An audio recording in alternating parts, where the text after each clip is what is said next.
আচরণবাদ কী, এর বৈশিষ্ট্য কী, প্রবক্তা কারা, সীমাবদ্ধতা কী, সব একটা নোটসের মধ্যে সাজিয়ে প্রথমে একটা কোটেশন দেবে যাতে 10-এ যতটা বেশি নাম্বার পাওয়া যায়। একদম এই নোটস প্রথমে 10 নম্বরের বানানো হয়েছে। তারপরে দেখো, তারপর উত্তর আচরণবাদ 5 মার্কসের জন্য। উত্তর আচরণবাদের 5টা পয়েন্ট করে দেওয়া হয়েছে, এক্সাম্পলও দিয়ে দেওয়া হয়েছে। আচরণবাদ মার্ক্সবাদের পার্থক্য, আচরণবাদ সাবেকির দৃষ্টিভঙ্গির পার্থক্য, 3টে 5 মার্কসের। আর বাদ বাকি এই চ্যাপ্টার থেকে 2 মার্কসের ইম্পর্টেন্ট কোশ্চেনগুলো তোমাদের জন্য একদম রেডি করে দেওয়া আছে। তাহলে এইবার আজকের ভিডিওটা শুরু করা যাক।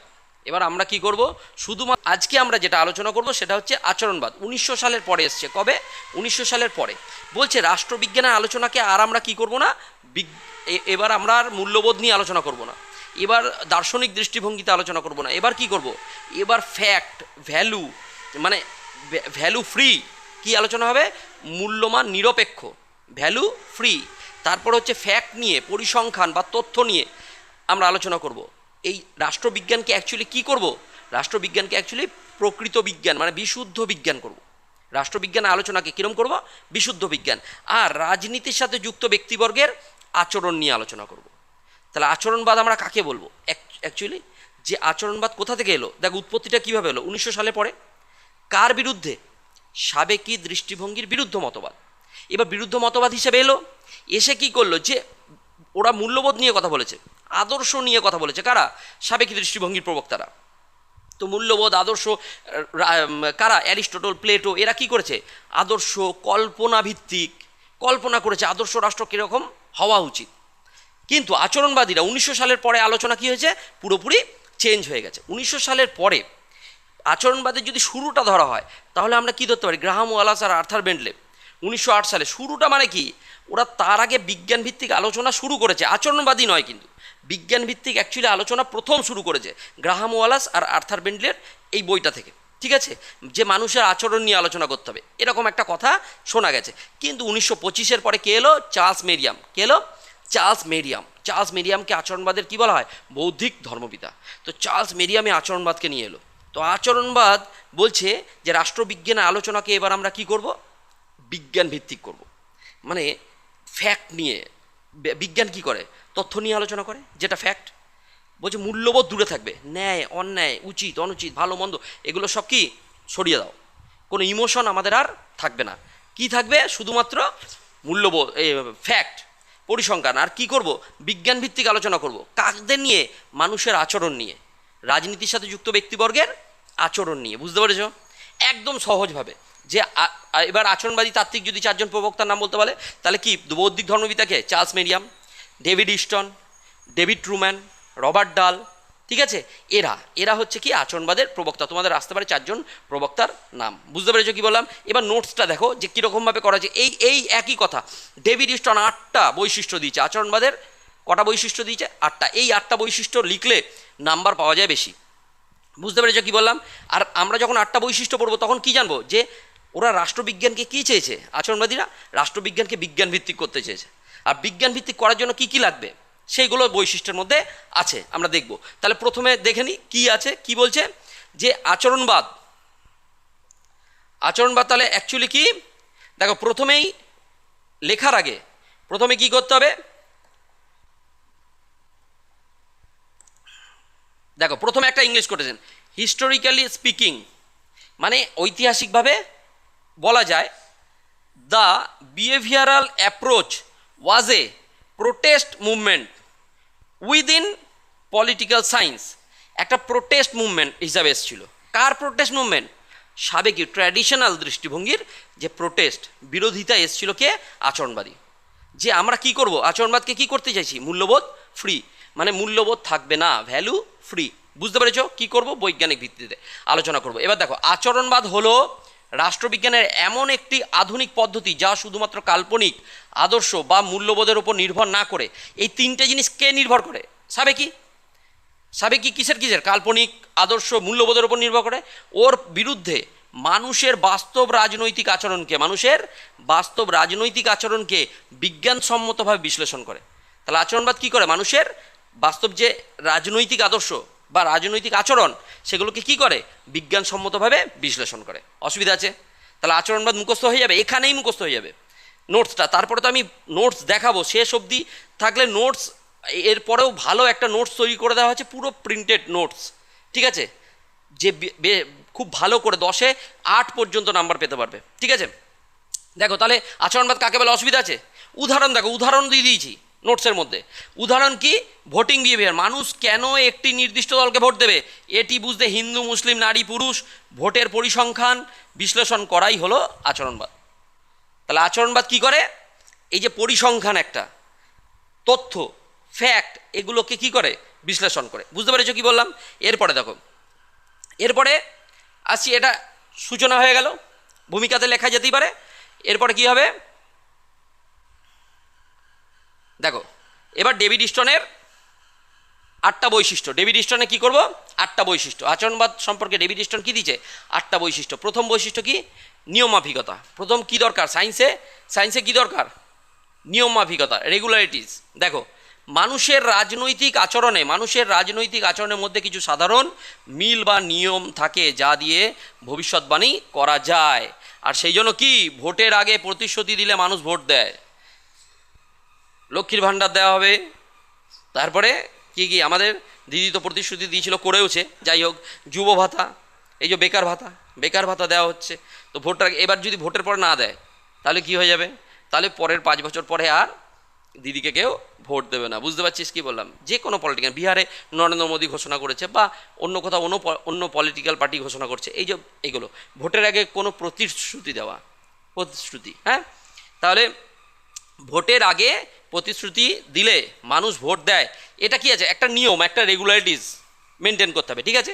এইবারে দেখো, যাচাই বা সত্যতা প্রমাণ, ভেরিফিকেশন কি করব? তাহলে সায়েন্সে কি করি আমরা, বিজ্ঞানে সবসময় তো একটা নিয়মের মধ্যে চলে, তারপরে আমরা কি করি? তাকে যাচাই করি, সেটা আদৌ সত্য কি না, তাই না? সংগৃহীত তথ্যগুলোকে বাস্তবে বৈজ্ঞানিক উপায়ে যাচাই করে নিতে হবে। তাহলে প্রথম পয়েন্ট কি? নিয়ম মাফিকতা। তারপরে কি করব? যাচাই বা সত্যতা, ঠিক আছে, সত্যতা প্রমাণ, এটা দেখতে হবে। উদাহরণ কি? এক্সিট পোল দেখলেই বুঝে যাবে ভোটের ফল কী হয়েছে। এক্সিট পোল সামনেই আসবে, আমরা বুঝতেও পারবো। তারপরে দেখো, কলা কৌশল, টেকনিকটা বিশাল বলো, বিজ্ঞানে কি টেকনিকটা বিরাট কিছু দেখে। তথ্য সংগ্রহ ব্যাখ্যার জন্য উন্নত বৈজ্ঞানিক পদ্ধতি ব্যবহার করতে হবে। উন্নত বৈজ্ঞানিক পদ্ধতি আমাদের কি করা হয়? দেখো, বিভিন্ন সার্ভে করা হয়, এই যে এবিপি আনন্দ সার্ভে করবে, এ জিতে গেছে, ও জিতে গেছে, এরকম একটা ব্যাপার। ইন্টারভিউ বা প্রশ্নপত্র তৈরি করতে হবে, ঠিক আছে। এগুলো কি করে? বিভিন্ন টেকনিক আমাদের ইউজ করতে হবে, বুঝতে পেরেছো? সেগুলো কিসের ভিত্তিতে হবে? পরিসংখ্যানের ভিত্তিতে। কিসের ভিত্তিতে? পরিসংখ্যানের ভিত্তিতে। তাহলে 3টে কি কি হলো? নিয়ম মাফিকতা, তারপরে সত্যতা যাচাই, 3 কলা কৌশল, মনে থাকবে। 4 নম্বর কি? পরিমাপ বা সংখ্যায়ন, একদম কোয়ান্টিফিকেশন খুব দরকার।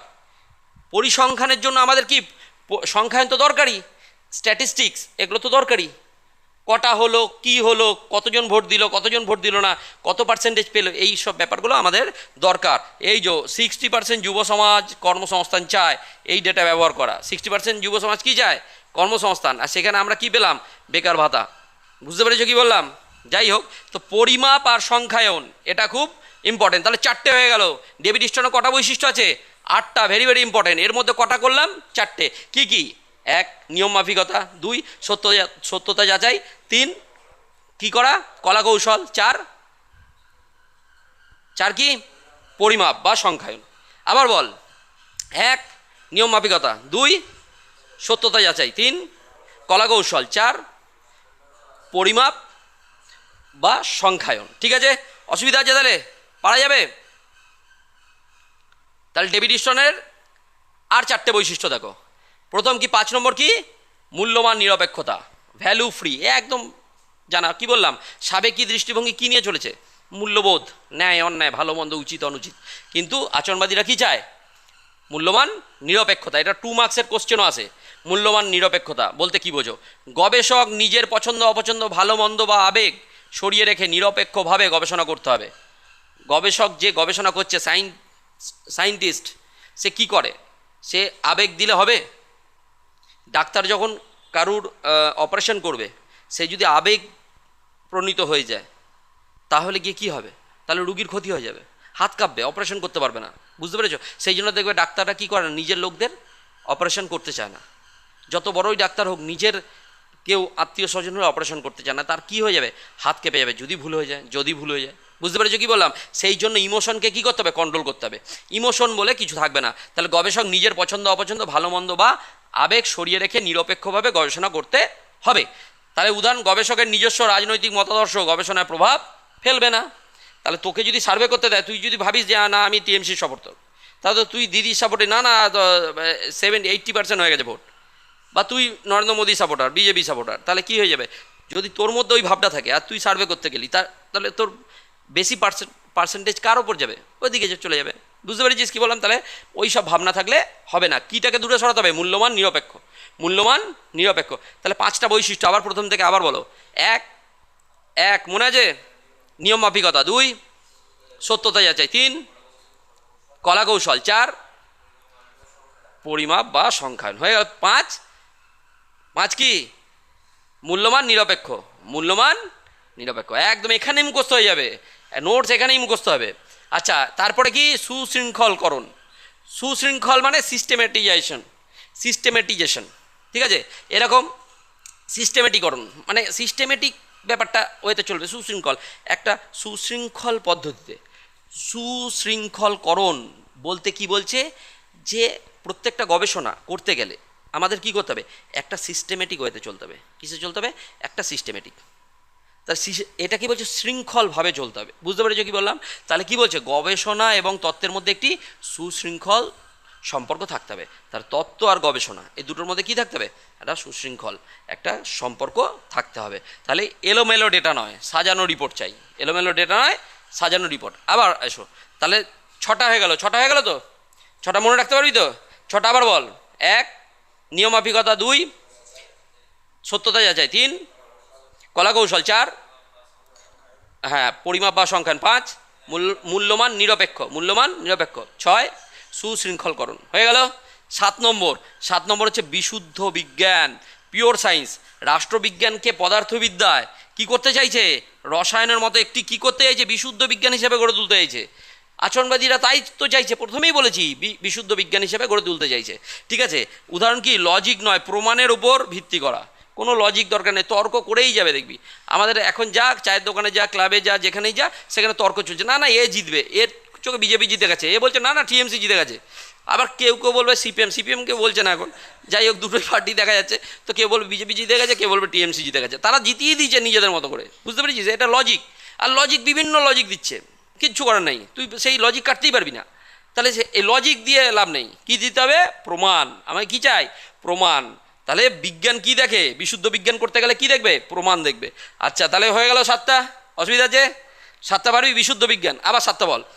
1 নিয়ম মাফিকতা। 2 সত্যতা যাচাই। 3 কলা কৌশল। 4 পরিমাপ বা সংখ্যায়ন। 5 মূল্যবান নিরপেক্ষ। 6 সুশৃঙ্খলকরণ। 7 বিশুদ্ধ বিজ্ঞান। এই তো হয়ে যাবে, সাবাস।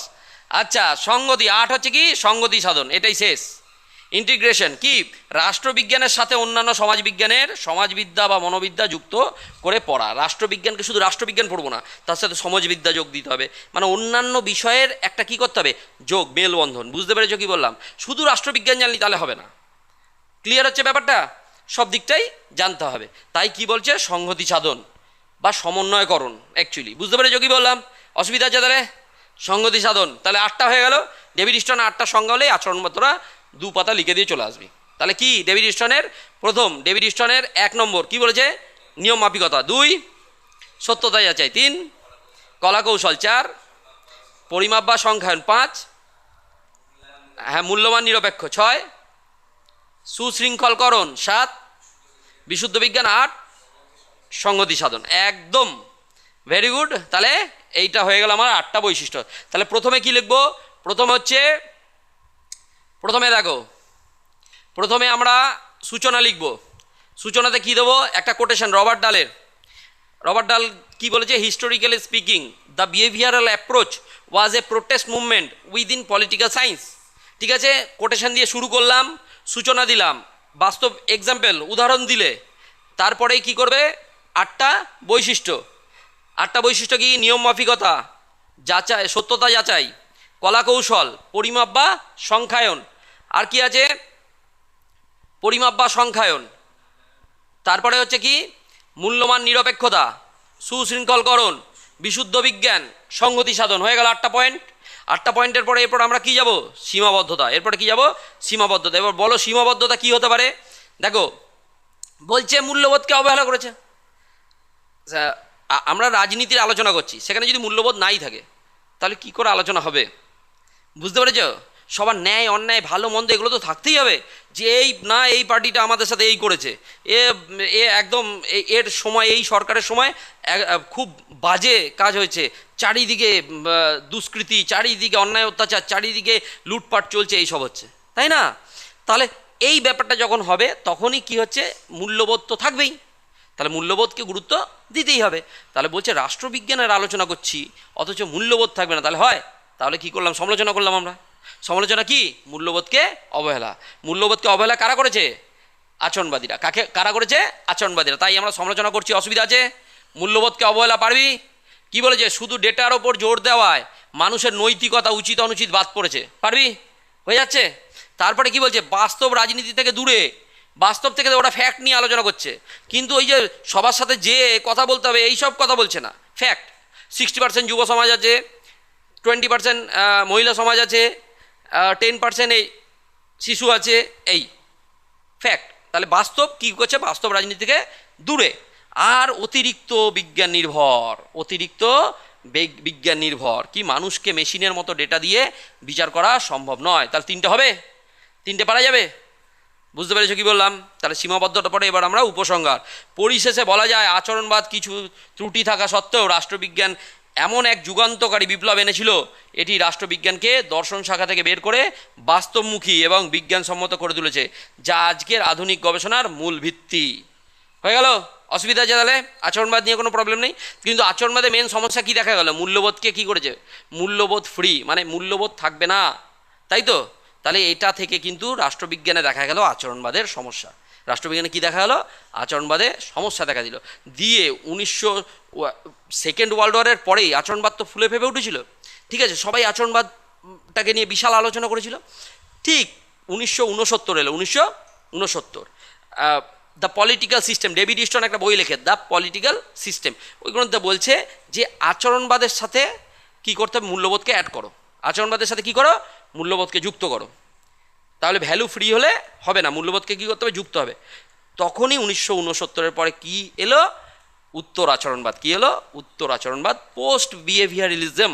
ভালো করে তোমরা দেখো সিলেবাসটা খুলে একবার, তাহলে সব ক্লিয়ার হয়ে যাবে। এটা হচ্ছে বিহেভিয়ারিলিজম, এতক্ষণ বললাম 1900 সালের পর থেকে শুরু হলো, কিন্তু 1925-এর পর, 1945-এর পর, 2nd ওয়ার্ল্ডের পর একদম এটা রাইজ করে যায়, বুঝতে পেরেছো? তারপরেই দেখা গেল যে এতে প্রবলেম, এতে সমস্যা দেখা দিচ্ছে, যে রাষ্ট্রবিজ্ঞান আলোচনায় কী করতে হবে, মূল্যবোধকে যুক্ত করতে হবে। তখন ডেভিড ইস্টন এসে কী করলো, 1969 সালে ডেভিড ইস্টন উত্তর আচরণবাদ নিয়ে এলো। কী নিয়ে এলো, পোস্ট বিহেভিয়ারিলিজম, বুঝতে পেরেছো? তাকে আমরা কি বলছি, উত্তর আচরণবাদ। তাহলে এটাও ভেরি ভেরি 5 নম্বরের জন্য, এটা 10 নম্বরে একটা কোশ্চেন হয়ে গেল। এরপর আমরা কি করব, উত্তর আচরণবাদ। দেখো উত্তর আচরণবাদের বৈশিষ্ট্য লিখবো। উত্তর আচরণবাদ কি, ফ্যাক্ট, এই দেখো তথ্যর সাথে কি থাকতে হবে, মূল্যবোধ, তথ্যর সাথে কি থাকতে হবে, মূল্যবোধ। বোঝা যাচ্ছে? একদম ক্লিয়ার হয়ে যাবে। পোস্ট বিহেভিয়ারিলিজম, ঠিক আছে। কি বলছে, আচরণবাদের ত্রুটিগুলো, আচরণবাদে কি ত্রুটি, মূল্যবোধ নেই। আচ্ছা, ত্রুটি সংশোধন করতে ডেভিড ইস্টন 1969 সালে উত্তর আচরণবাদের সূচনা করে। এর মূল মন্ত্র হলো প্রাসঙ্গিকতা আর কর্ম। 2 নম্বরে কোশ্চেন আসবে। উত্তর আচরণবাদের মূল বক্তব্য কি, যে প্রাসঙ্গিকতা আর হচ্ছে কর্ম, অ্যাকশন করতে হবে, ঠিক আছে, রিলেভেন্স যে কোনো টপিকের ওপর, ঠিক আছে, আর সেখানে কিন্তু কর্ম করতে হবে। এবার প্রাসঙ্গিক গবেষণা, প্রথম বৈশিষ্ট্য কি, প্রাসঙ্গিক গবেষণা। বলছে গবেষণা এমন হতে হবে যা সমাজের বাস্তব সমস্যার সমাধান করে, গবেষণাটা এরকমই হতে হবে। আচ্ছা, মূল্যবোধ স্বীকৃতি, এটা তো একদম মাস্ট। মূল্যবোধকে কী করেছে, স্বীকৃতি দিয়েছে উত্তর আচরণবাদ।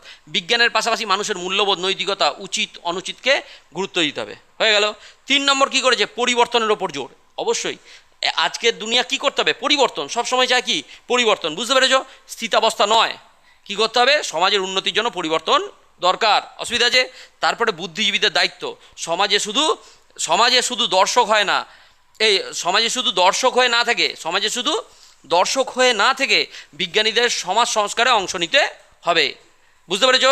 সমাজে যারা আমরা ভাবি সমাজে একটা ধর একটা কারুর সাথে কোনো ক্ষতি হয়ে গেল, কোনো একটা মেয়ের সাথে কোনো অঘটন ঘটে গেল, তাহলে কি দাঁড়াচ্ছে? সবাই মিলে যদি প্রোটেস্ট না করে, যারা বুদ্ধিজীবী, যারা যারা কথা বলতে পারে, তারাই যদি সামনে এসে কথা না বলে, তাহলে কারা বলবে? বুঝতে পেরেছো কি বললাম? শুধু পার্টি মানে কোনো দল তারাই বলবে এটা নয়। সমাজে যারা আরও বৈজ্ঞানিক আছে, যারা বুদ্ধিজীবী সম্প্রদায়, যারা পিএইচডি করে বসে রয়েছে, তাদের তো একটা মতামত দরকার। যারা শিল্পের দিক থেকে এগিয়ে গেছে, বুঝতে পেরেছো কি বললাম? তাহলে কি বলছে? বুদ্ধিজীবীদের দায়িত্ব। আর কর্মমুখী বিজ্ঞান কি করতে হবে? জ্ঞানকে মানুষের কল্যাণে কাজে লাগাতে হবে। জ্ঞানকে কী করতে হবে? মানুষের কল্যাণের কাজে লাগাতে হবে। বুঝতে পেরেছো? উত্তর আচরণবাদ। তাহলে উত্তর আচরণবাদ 5টা বৈশিষ্ট্য লিখলে 5 নম্বর পাওয়া যাবে। সূচনা লিখলাম, 5টা বৈশিষ্ট্য। এরপরে ভালো আরও নোটস আছে, একটু বড় করে লেখা আছে। চাপ নেই, শুধু এটাই নয়, এটা তো মুখস্থর জন্য, পরীক্ষার টাইমে একবার দেখবে মুখস্থ হয়ে যাবে। এটা রোড ম্যাপ। এরপরে যেটা দেখাবো শেষে, সেটা কি? সেটা ফুল নোটস আকারে পুরো দেওয়া আছে, ঠিক আছে? এটা রোড ম্যাপ তৈরি করেছি। আচ্ছা, তাহলে গিয়ে বুঝতে পেরেছো কি বললাম? অসুবিধা আছে? তাহলে অসুবিধা নেই। তাহলে দুটো কোশ্চেন হয়ে গেল। একটা কি? আচরণবাদ। আচরণবাদের প্রবক্তা কারা? চার্লস মেরিয়াম, বৌদ্ধিক ধর্মবিদা চার্লস মেরিয়াম, রবার্ট ডাল, ডেভিড ইস্টন, তারপরে ডেভিড ট্রুম্যান। অসুবিধা আছে? ইউলাও, এরা। অসুবিধা আছে? তারপরে এবারে উত্তর আচরণবাদ। উত্তর আচরণবাদ কে নিয়ে এলো? 1969 সালে ডেভিড ইস্টন। কে নিয়ে এলো? কি উত্তর আচরণবাদকে কী করলো? মূল্যবোধকে কী করলো? যুক্ত করলো। অসুবিধা আছে? অসুবিধা নেই তো? তারপরে এরপরে কোশ্চেন আসতে পারে, এই দুটো মেন ইম্পর্টেন্ট কোশ্চেন বলে দিলাম, এই দুটো মেন ইম্পর্টেন্ট কোশ্চেন। এরপরে কি আছে? সাবেকীয় আচরণবাদী দৃষ্টিভঙ্গির পার্থক্য। একদম ইজি। সাবেকি কী করেছে? মূল্যবোধ। আর আচরণবাদী মূল্যবোধ ফ্রি, ভ্যালু ফ্রি। বোঝাচ্ছে? নিজেরাই পার্থক্য করতে পারি। প্রথম পার্থক্য দেখ, সাবেকি ও আচরণবাদী দৃষ্টিভঙ্গির পার্থক্য। বিষয় কি? সাবেকি দৃষ্টিভঙ্গি আগের দিন আমরা করেছি, ঠিক আছে? আচরণবাদী আজকে করছি। নেচার, প্রকৃতি কীরকম, এটি মূলত বর্ণনামূলক আর কাল্পনিক। সেই বলেছিলাম, সাবেকি দেখতে গেলেই বুঝতে পারবি যে কাল্পনিক। আদর্শ রাষ্ট্রের কথা বলেছে কে? প্লেটো। ওরা কল্পনা করেছে, কল্পনার উপর বেশি জোর দিয়েছে, বর্ণনা করেছে, তাই না? কিন্তু এটা কীরকম? বিশ্লেষণমূলক, বিজ্ঞানসম্মত। বিশ্লেষণমূলক বা বিজ্ঞানসম্মত। আজকে আমরা তো এটাই করতে চাইছি, বিজ্ঞানসম্মত। তারপরে মেথড, পদ্ধতি কি? এই ইতিহাসের ওপর নির্ভর করে, দর্শন, আইনের ওপর নির্ভরশীল। হয়ে গেল সাবেকি। কিন্তু আচরণবাদীরা কিসের ওপর? পরিসংখ্যান, পরিমাপ, বৈজ্ঞানিক পদ্ধতির ওপর নির্ভরশীল। পারা যাবে? মুখস্থ এখানেই হয়ে যাবে। ক্লিয়ার হচ্ছে? তারপরে দেখো, কেন্দ্রবিন্দু কি? রাষ্ট্র, সরকার, প্রতিষ্ঠানের ওপর গুরুত্ব। বলেছিলাম না অ্যারিস্টটল, রাষ্ট্র, man is a political animal, তাই না? The state is prior to the individual. এগুলো কে বলেছে? রাষ্ট্রকে বেশি গুরুত্ব দিয়েছে। রাষ্ট্র হচ্ছে ব্যক্তির পূর্ববর্তী। যে মানুষ রাষ্ট্রে বসবাস করে না, সে হয় পশু নয় দেবতা। এগুলো কে বলেছে? অ্যারিস্টটল। তাহলে অ্যারিস্টটল রাষ্ট্রের ওপর গুরুত্ব দিয়েছে। তাহলে রাষ্ট্র, এইসব প্রতিষ্ঠান, রাষ্ট্র, সরকার, প্রতিষ্ঠানের উপর জোর দেয় কারা? সাবেকি দৃষ্টিভঙ্গির প্রবক্তারা। এইবারে মানুষের রাজনৈতিক আচার আচরণের উপর জোর দেয় কারা? আচরণবাদীরা। আচরণবাদীরা কী করে? মানুষের রাজনৈতিক আচার আচরণের উপর জোর দেয়। পুরো সংজ্ঞা থেকেই পেরে যাবে। তারপরে ভ্যালু, মূল্যবোধ। এটি মূল্যবোধ ভিত্তিক, উচিত অনুচিত নিয়ে ভাবে, কিন্তু এটা ভ্যালু ফ্রি। এটি মূল্যবান নিরপেক্ষ। এটা 2 মার্কসের কোশ্চেন আসবে। মূল্যবান নিরপেক্ষ মানে বুঝেই গেছিস, অসুবিধা আছে? আচ্ছা, তারপরে কি? অ্যাপ্রোচ, দৃষ্টিভঙ্গি। এটি অবরোহী পদ্ধতি আর এটি আরোহী পদ্ধতি। অবরোহ পদ্ধতি এটি, আর এটি হচ্ছে আরোহী পদ্ধতি। অবরোহী পদ্ধতি কি? অবরোহী পদ্ধতি আগে এক্সাম্পল দিয়ে তারপরে কোথায় যায়? তারপরে একটা ফ্যাক্ট আছে, একটা মেন তত্ত্বতে এলো। আর আরোহী পদ্ধতি কি? আগেই একটা ফ্যাক্ট বলে দেবে যেটা, তারপর ওটা নিয়ে রিসার্চ শুরু করবে। আগেই হয়ে গেছে। ধর অবরোহ পদ্ধতি কি? Deductive theory. এটা কি? এটা দেখ, এটা হচ্ছে ধর কাউকে মশা কামড়েছে, একে অ্যানোফিলিক্স মশা কামড়েছে, ঠিক আছে? আমি বলছি ধর একে কামড়েছে দেখলাম, ওকে কামড়েছে দেখলাম, একে কামড়েছে দেখলাম, যে সবারই কী হয়েছে? ডেঙ্গু হয়েছে। তাহলে আমি একটা কি ফ্যাক্ট করলাম যে এই মশা কামড়ানোর জন্যই কী হচ্ছে? ডেঙ্গু হচ্ছে বা ম্যালেরিয়া হচ্ছে, তাই না? এরকম একটা ব্যাপার যে ডেঙ্গু ম্যালেরিয়া এই মশা কামড়ালে হচ্ছে। এইবারে এইটা একটা কি কনক্লুশন পরে আনলাম, কিন্তু আগে যখন আরোহী পদ্ধতি হবে, আগে বলবে যে হ্যাঁ ডেঙ্গু ম্যালেরিয়া হচ্ছে, কারণ নির্ণয় করতে হবে। এইবার কারণটা সবে এর হয়েছে, সেই জন্য কারণ একটা করলো। মানে আগে একটা হাইপোথিসিস ভেবে নিতে হবে। বুঝতে পেরেছো কি বললাম? কি এটা এক্সাম্পল থেকে সিদ্ধান্তের দিকে যায়, আর ওটা সিদ্ধান্ত দিয়ে এক্সাম্পল দিয়ে সেটাকে প্রমাণ করে। বুঝতে পেরেছো কি বললাম? তাহলে ইন্ডাকটিভ আর ডিডাকটিভ এটা হচ্ছে। তাহলে অ্যাপ্রোচ, অসুবিধা আছে? অ্যাপ্রোচ নিয়ে প্রবলেম আছে? তাহলে পারা যাবে। আচ্ছা, সাবেকি আর আচরণবাদী দৃষ্টিভঙ্গির পার্থক্য। এরপরে হচ্ছে আমরা কি করব, এরপরে দেখি আর একটা কোশ্চেন খুব কম আসে, এই অবধি মেন কোশ্চেন। এরপরে যে কোশ্চেন আছে তাও দিয়ে রেখেছি আচরণবাদ ও মার্ক্সবাদের পার্থক্য, তাও আমরা করতে পারবো। আচরণবাদ আর মার্ক্সবাদের পার্থক্য। আচরণবাদ কী করে আমরা তো জানলাম, স্থিতাবস্থা আর বৈজ্ঞানিক বিশ্লেষণ করে। কি করে? স্থিতাবস্থা। কিন্তু এরা কি চায়? শ্রেণী সংগ্রামের মাধ্যমে সমাজের আমূল পরিবর্তন আনতে। কোনো স্থিতাবস্থা চায় না, সমাজের কি চায়? আমূল পরিবর্তন। কে চায়? মার্ক্সবাদীরা। আমরা পড়েছি মার্ক্সের শ্রেণী সংগ্রামের তত্ত্ব, তাই না? বুর্জোয়া আর প্রোলেতারিয়েত, মার্ক্সবাদ আমরা আগে জেনে নিয়েছি, ক্লিয়ার, তাই আর বলছি না। তারপরে মূল ভিত্তি কি? মানুষের ব্যক্তি আচরণ ও মনস্তত্ত্ব। কিন্তু এর মূল ভিত্তি কি? অর্থনৈতিক কাঠামো আর শ্রেণীদ্বন্দ্ব। শ্রেণী কটা? দুটোই, ওই বুর্জোয়া আর প্রোলেতারিয়েত, বড়লোক আর গরিব। তাই ওদের মধ্যে কি? দ্বন্দ্ব। এই দ্বন্দ্বের ফলে কি পরিবর্তন হচ্ছে? সমাজের পরিবর্তন হচ্ছে। ঠিক আছে? অসুবিধা আছে? তারপরে মূল্যবোধ, এটি মূল্যবোধ নিরপেক্ষ থাকতে চায়, এটি মূল্যবোধ নিরপেক্ষ থাকতে চায়। কিন্তু এখানে কি? এটি স্পষ্টভাবে শোষিত মানুষের পক্ষে অবস্থান। কার্ল মার্ক্স কার পক্ষে অবস্থান নেয়? যারা শোষিত হচ্ছে, যারা নিপীড়িত হচ্ছে, সর্বহারা শ্রেণী যারা, তাদের সবসময় তাদের সাপোর্টে কথা বলে। কে? মার্ক্স। বুঝতে পেরেছ কি বললাম? তারপরে রাষ্ট্রের প্রকৃতি কি? রাষ্ট্রকে একটি নিরপেক্ষ ব্যবস্থা হিসাবে দেখে। আর রাষ্ট্রের প্রকৃতি এখানে কি? রাষ্ট্রকে পুঁজিপতিদের শোষণের হাতিয়ার হিসাবে দেখে। অসুবিধা আছে? তাহলে পারা যাবে এই পার্থক্য। এইবারে আসো 2 মার্কস। এরপরে এই চ্যাপ্টার থেকে দেখি কি কি ইম্পর্টেন্ট। তাহলে 3টে 5 মার্কসের হয়ে গেল, ইম্পর্টেন্ট 2 মার্কস। আচরণবাদ কি? একদম আমরা তো পারবোই, আগেই পড়ে নিয়েছি বড় থেকেই। তাও আলাদা করে দেওয়া আছে, আচরণবাদ হলো রাষ্ট্রবিজ্ঞান চর্চার একটি আধুনিক ও বৈজ্ঞানিক পদ্ধতি। এখানে কি কেবল রাষ্ট্র সরকারের কাল্পনিক আলোচনার পরিবর্তে কি করতে চাইছে? মানুষের বাস্তব রাজনৈতিক আচরণ, যেমন ভোটদান প্রক্রিয়া, পরিসংখ্যান ও তথ্যের ভিত্তিতে বিশ্লেষণ করা। আর বলার কিছু নেই, বোঝানোর কিছু নেই। ডেভিড স্টোন কে? একজন আচরণবাদী তাত্ত্বিক। ডেভিড স্টোন হলেন একজন প্রখ্যাত মার্কিন রাষ্ট্রবিজ্ঞানী। তাকে আচরণবাদ এবং উত্তর আচরণবাদের অন্যতম প্রধান প্রবক্তা বা জনক বলা হয়। তিনি দ্য পলিটিক্যাল সিস্টেম, আগেই বলেছি, দ্য পলিটিক্যাল সিস্টেম গ্রন্থে আচরণবাদের 8টি বৈশিষ্ট্যের কথা উল্লেখ করেন।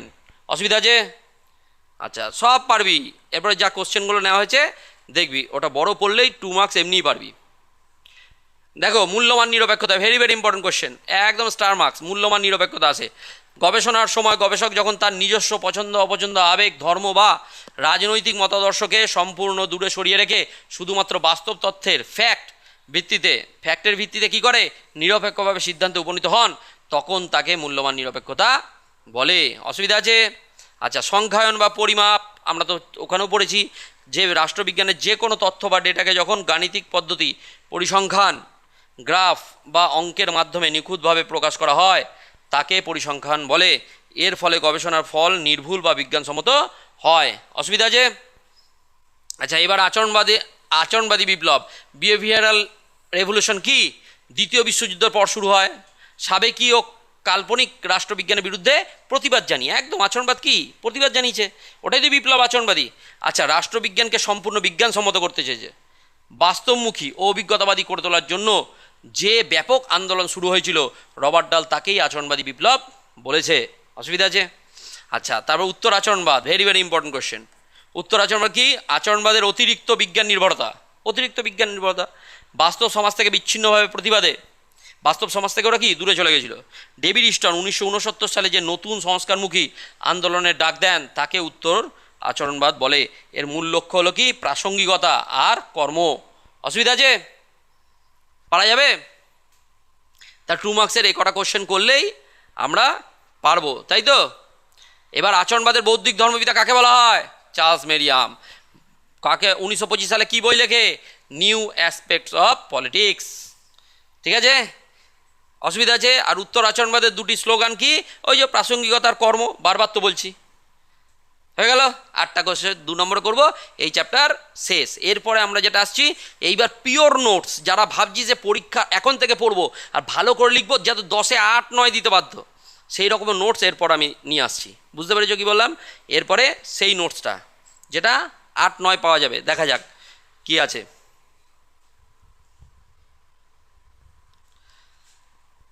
আচ্ছা, এবার এটা হচ্ছে কি? এটা হচ্ছে পুরো পূর্ণাঙ্গ একটা নোটস। ওটা রোড ম্যাপ ছিল, 2টো নোটসই পাবে তোমরা। এটা একটা পূর্ণাঙ্গ নোটস, ওটা বোঝানোর জন্য অ্যাপ্লাই করেছি। এবার এটা জাস্ট নোটসটা দেখো তোমরা, যে আচরণবাদের ওই বড় কোশ্চেন। প্রথমে কি আছে? যে ভূমিকার প্রেক্ষাপট 10 নম্বরের জন্য প্রথমে একটা কোটেশন দিয়ে সাবেকি ওই কোটেশনটাও ইউজ করতে পারো, এটাও ইউজ করতে পারো। সাবেকি দৃষ্টিভঙ্গি মূল্যবোধ ও দর্শন নির্ভর। সাবেকি দৃষ্টিভঙ্গি কিরম ছিল? মূল্যবোধ আর দর্শন নির্ভর।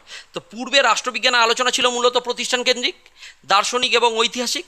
বাস্তব রাজনৈতিক আচরণের কোনো বৈজ্ঞানিক বিশ্লেষণ সেখানে ছিল না। কিন্তু আচরণবাদ এলো কত সালের পরে? 1900 সালের পরে, যখনই পরিবর্তনের প্রয়োজনীয়তা দেখা দিল আমাদের, যে এবার পরিবর্তন করতে হবে, ওই সাবেকি আর আলোচনা চলবে না, ট্র্যাডিশনাল ওয়েতে আমরা রাষ্ট্রবিজ্ঞানকে আলোচনা করব না, তখন কে এলো? আচরণবাদ এলো। ঠিক আছে, যে দ্বিতীয় বিশ্বযুদ্ধের পর রাষ্ট্রবিজ্ঞানী বুঝতে পারেন যে শুধুমাত্র তাত্ত্বিক ও আদর্শগত আলোচনা দিয়ে মানুষের প্রকৃত রাজনৈতিক আচরণ বোঝা সম্ভব নয়। বুঝতে পেরেছো কি বললাম? একদম। তো আচরণবাদের উৎপত্তি হলো, তখনই কি হলো? আচরণবাদের উৎপত্তি। বুঝতে পারছিস কীভাবে হচ্ছে? পরপর পরপর গল্পের মতো লেখা আছে, একদম মুখস্থ হয়ে যাবে। মানুষের রাজনৈতিক আচরণের বাস্তব অভিজ্ঞতাবাদী ও বিজ্ঞানসম্মত বিশ্লেষণের লক্ষ্য নিয়ে বিংশ শতাব্দীর 50-এর দশকে মার্কিন যুক্তরাষ্ট্রে আচরণবাদী বিপ্লবের সূচনা হয়। 50-এর দশকে এর সূচনা হয়। বুঝতে পেরেছো কি বললাম? অসুবিধা আছে? সূচনা লিখতে প্রবলেম হবে না। এরপরে দেখো আচরণবাদের সংজ্ঞা, কতগুলো সংজ্ঞা দেওয়া আছে, যেটা ইচ্ছে লেখ। রবার্ট ডালের মতো আচরণবাদ হলো রাষ্ট্রবিজ্ঞানের অভ্যন্তরে একটি প্রতিবাদী আন্দোলন, যার লক্ষ্য হলো রাষ্ট্রবিজ্ঞানকে একটি প্রকৃত বিজ্ঞানে পরিণত করা। একদম। ডেভিড স্টোন, এটি একটি বৌদ্ধিক প্রবণতা এবং সুনির্দিষ্ট শিক্ষা বিষয়ক আন্দোলন, যা মানুষের রাজনৈতিক আচরণের বৈজ্ঞানিক বিশ্লেষণের ওপর জোর দেয়। আবার এবার সহজ ভাষায় দেখ, সহজ ভাষায় দেওয়া আছে, যে দৃষ্টিভঙ্গি মানুষের রাজনৈতিক আচরণকে মূল্যবোধের পরিবর্তে পরিসংখ্যান, পর্যবেক্ষণ ও বৈজ্ঞানিক পদ্ধতির সাহায্যে বিশ্লেষণ করে তাকেই আচরণবাদ বলে। এরকম লিখে দিলে 10-এ 8 দিতে বাধ্য। তারপরে দেখ 4 জন প্রবক্তা, কোশ্চেন আছে, short question. Charles Merriam, David stone, Robert ডাল, ডেভিড ট্রুম্যান। তোরা একটা প্রবক্তা পয়েন্ট করে দিবি। বুঝতে পেরেছিস কি বললাম? হয়ে গেল। প্রবক্তার পরে এইবার আসো ডেভিড স্টোনের 8টা বৈশিষ্ট্য। ডেভিড স্টোনের 8টা বৈশিষ্ট্য, এখানে একটু সেই একই। নিয়মানুবর্তিতা, সত্যতা যাচাই, কলা কৌশল, সংখ্যায়ন। অসুবিধা আছে? তারপরে মূল্যবোধ নিরপেক্ষতা, সিস্টেমাইজেশন মানে সিস্টেমেটিকরণ আর কি, সুসংবদ্ধকরণ, তারপরে বিশুদ্ধ বিজ্ঞান, সংহতি সাধন, আমরা এগুলো করে গেছি। তারপরে কি? আচরণবাদের সীমাবদ্ধতা। দেখো সীমাবদ্ধতাও 5টা দিয়ে দিচ্ছে। যদি সীমাবদ্ধতা আচরণবাদের 5 নম্বরের জন্য সীমাবদ্ধতা আসে, তাও পেরে যাবে এখান থেকে, তাও এখান থেকে তোমরা 2টো লিখবে বা 3টে লিখবে পরীক্ষার সময়, অসুবিধা নেই। 5টা সীমাবদ্ধতা দেওয়া আছে। সীমাবদ্ধতাগুলো আমরা আগেই জেনে নিয়েছি, কী কী মূল্যবোধ উপেক্ষা করেছে, বাস্তব রাজনীতি থেকে বিচ্ছিন্ন, অতিরঞ্জিত বিজ্ঞান নির্ভরতা, এগুলো তো করেইছি। জটিল পরিভাষা আর স্থিতাবস্থার সমর্থক। অসুবিধা আছে? সমালোচনা করলাম, এবার উপসংহার বলো। এরপরে কোথায় নাম্বার কাটবে? তারপরে উপসংহারে কি নানা সমালোচনা থাকা সত্ত্বেও আগে উপসংহার আমি বলেছি। অসুবিধা আছে? এইবার 5 নম্বর আসো। 5 নম্বরে এগুলো কি? উত্তর আচরণবাদ। উত্তর আচরণবাদের এই যে ডেভিড স্টোন নিয়ে আসে উত্তর আচরণবাদ কি। অসুবিধা নেই? উত্তর আচরণবাদ কি, তারপরে কি? উত্তর আচরণবাদের বৈশিষ্ট্য। অসুবিধা আছে? উত্তর আচরণবাদের বৈশিষ্ট্য। তারপরে দেখো, তারপরে 6টা বৈশিষ্ট্য দেওয়া আছে। তারপরে সাবেকি আর আচরণবাদীর পার্থক্যগুলো আগেই বলে দিয়েছি। তারপরে আচরণবাদ ও মার্ক্সবাদের পার্থক্য। অসুবিধা আছে? তারপর 2 মার্কসের দেখো একদম 12 ইউনিভার্সিটি 2021 এসছে, 2023 এসছে, সব একদম টানা আচরণবাদ কি। ঠিক আছে, এইগুলো সব লিখে দেওয়া হয়েছে শর্ট কোশ্চেন এই চ্যাপ্টার থেকে। 2023 এসছে, 24 এসছে, মূল্যবোধ নিরপেক্ষতা বারবার বলেছি। তারপরে দেখো আচরণবাদকে প্রতিবাদী আন্দোলন 2022-25-এ। তারপরে আচরণবাদে বৌদ্ধিক ধর্মপিতা।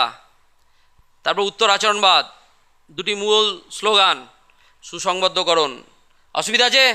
তাহলে এইভাবে আমরা প্রতিটা চ্যাপ্টার কমপ্লিট করব।